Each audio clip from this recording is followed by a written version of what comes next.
Masu kallo da sauraron mu barkanku da sake saduwa a cikin wannan tasha tamu mai albarka. Tashar da take zakulo muku sai har labarai daga faɗin duniya. Kamar yadda muka saba, wato za mu leƙa ƙasa Najeriya a inda za mu kawo muku labarai na musamman da suke afkuwa a wannan ƙasa ta Najeriya. A inda za ku ji mu da cewa ƙungiyar NLC ta yi barazanar kiran yajin aiki bayan duka da aka yi wa shugabanta. Har ila yau kuma za ku ji mu da cewa Dangote ya kwashe shekaru 32 yana mana zagon ƙasa, in ji kamfanin BUA. Kamfanin Dangote ya zargi BUA da ɗaukar nauyin yaɗa labaran ƙarya a kansa.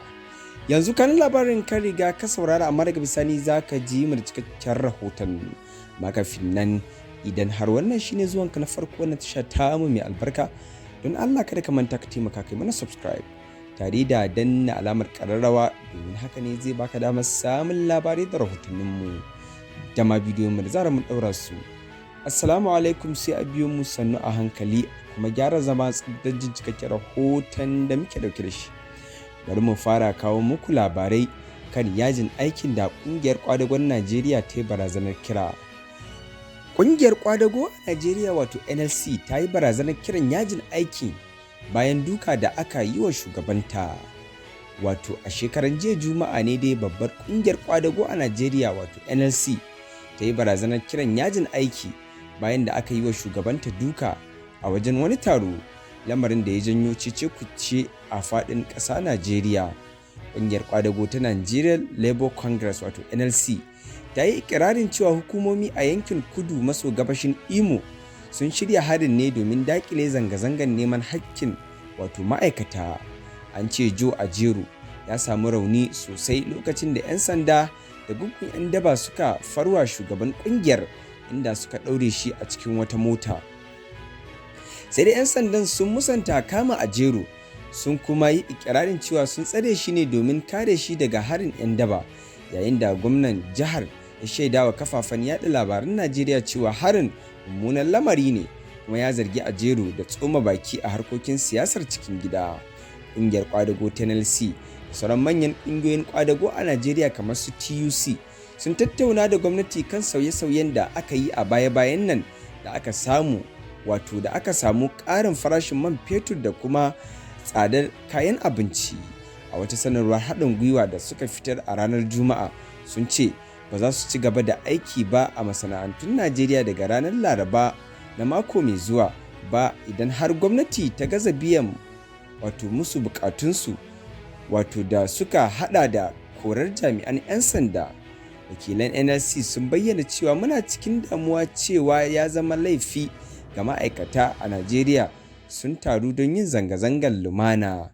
Sannan kuma akwai wani labarai da ke ɗaukan hankalin jama'a a halin yanzu, a inda rikici ya kaure tsakanin kamfanonin nan biyu a Najeriya waɗanda suka yi shura sannan kuma suke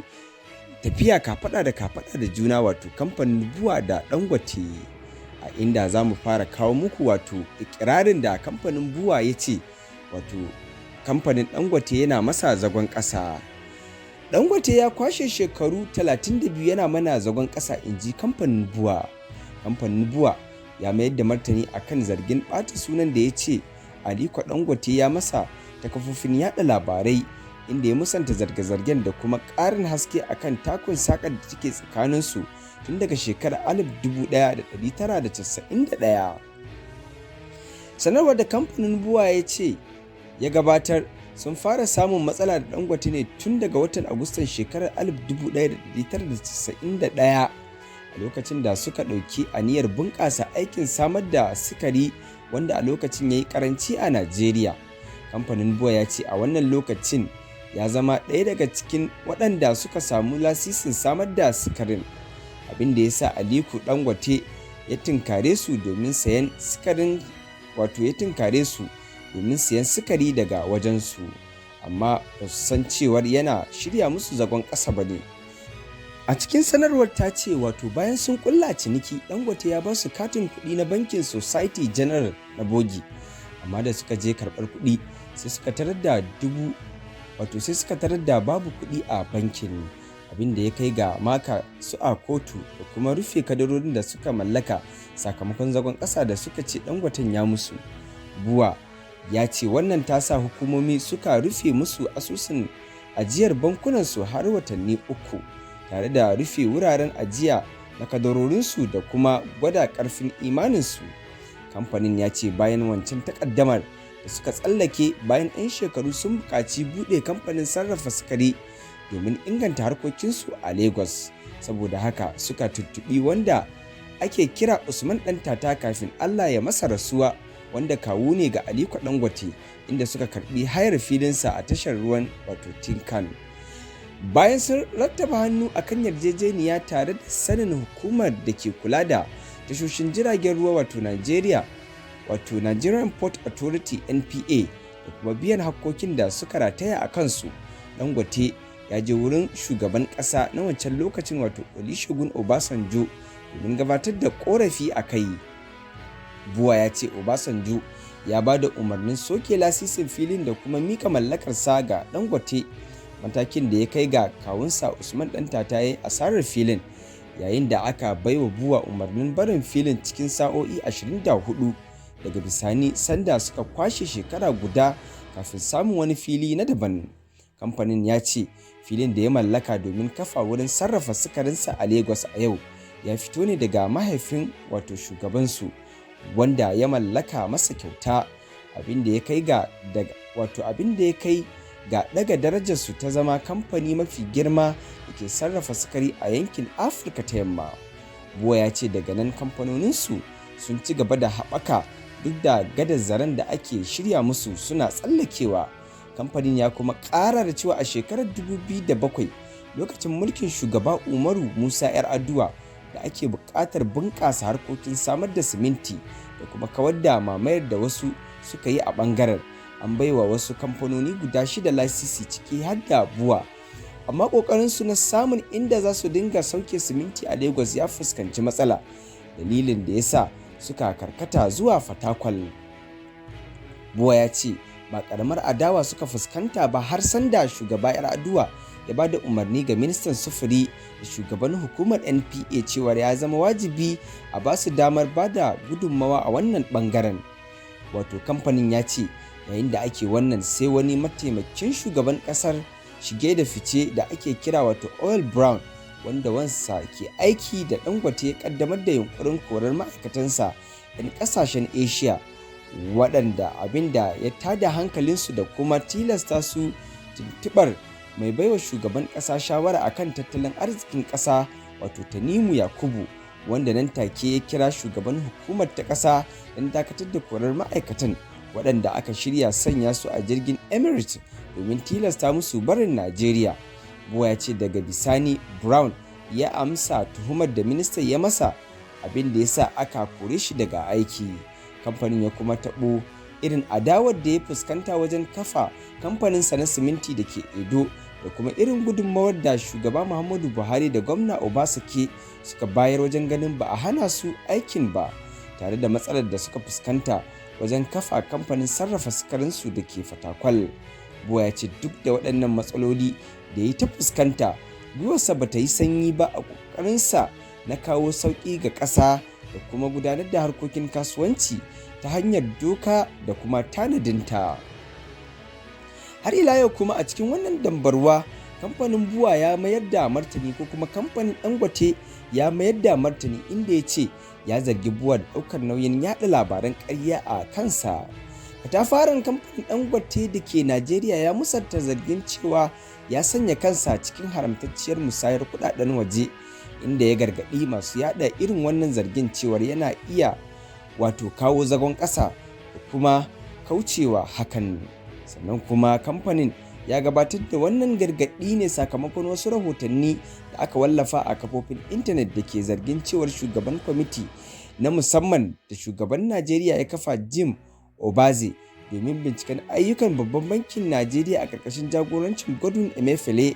na gudanar da bincike a kansa saboda hannu wajen wannan badakalar da kuma halarta kuɗaɗen haramun. Sanarwar da kamfanin ya gabatar ta ce Dangote ya bayyana rahotannin a matsayin masu tsauri, yayin da ya zargi abokin adawarsa wato kamfanin BUA da hannu a ciki dumu-dumu.